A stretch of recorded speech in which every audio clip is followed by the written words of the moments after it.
if the music is the map, Yep.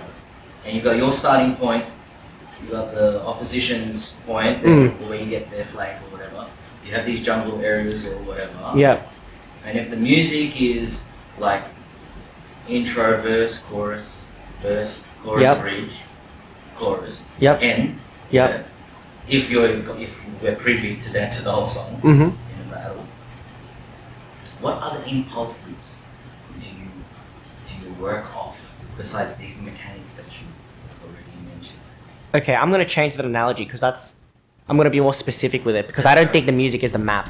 I think the music is everything that can change in your course of gameplay, right? So when hopefully you're so good at the game that you already know the map back to front, right? You already know their spawns, you already know like their abilities, already know what the enemy can do, you already know what your team can do. Yeah. The only thing that can change is what your teammates do and what the enemy does, right? And that's the only things you really have to react to because hopefully you're so good at your abilities, hopefully you're so good at game knowledge in the map that's already like assumed knowledge, and you only have to react to the things that you don't know can happen, right? Like other people or your teammates. And I think that's the music. You're constantly reacting to the music.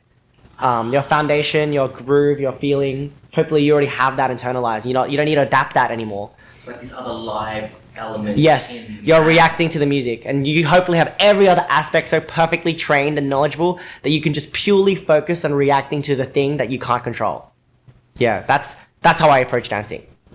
If that makes sense. It's the same in games, right? When you're playing Pokemon Go or any shooter game. Did you play any shooter game like Halo? I played Halo. Yeah, I've done with CS. Yeah. Yeah, hopefully you know the map so well. You know the spawns. You know the locations of the grenades and the guns and stuff. You only need to focus on what the enemy can do and where your teammate could be, which affects what the enemy is going to do as well. And what your teammate does is going to affect what you do. You just only focus on that part, and that's the music. All the elements that you can't control are the music. Is the same as the music. Oh wow, I've never explained it like that before. I'm kind of proud of myself. I'm literally having a fucking another mind blown moment. Noticeably, as we say in Philly, Thank you. Thank you. Wow, it's so mind boggling. It's so mind boggling because as you were explaining it, it's almost like, god damn. Like I've seen these crazy last endgame kills on CS at big esports tournaments, like the ones at stadiums with crazy. Oh yeah. Like this guy throwing something like cross map nade. Yeah. And then like the perfect setup. His gun, and then he ran around, grabbed the gun, and headshotted the dude. Yeah. Like, whoa, what the fuck is that? Yeah. Now, if that's the music, right? Then because you already know the map and you know where everything is, and now you know that or you just anticipate, you're reacting to the music. Yeah. This must mean that your listening is so attuned. Hopefully. It's acute. That's the end game. That's what I would like to be. Yeah. I guess to add to that, I think maybe it's not 100% music, but it's like 90% music. Maybe 10% is like crowd and the other battler. Yeah. You need to adapt to them. Yeah. Like if the person you're battling isn't watching you, you can like go up to them and like burn them. Be like, you should watch me. Yeah. Or something. That's like 10%. Maybe 5%. Maybe less. Maybe 2% is crowd. 2% crowd, 2% crowd, judges, audience. Sorry, that's the same. And like the person you're battling. And then 98% music. I super value musicality. So that's probably why you think I'm good at adapting to music. Because that's the ratio of how much I value things is probably like 98% music and then 2% everything else. Yo, I love that because like when you put it into numbers like that and we're trying to objectify two people dancing against each other, which is an art form being pitted against each other, like it's subjective, like you said earlier. Right? Yeah. Like, objectifying it means putting in these things. Yeah. And these numbers I love because I'm not really speaking to any other dancers that are putting it into numbers. Yeah. Despite breaking and going into the Olympics, they're going to have to try to objectify things. And I'm really interested to see what that does. I see. Yeah, I always think about this stuff in terms of numbers. I always do.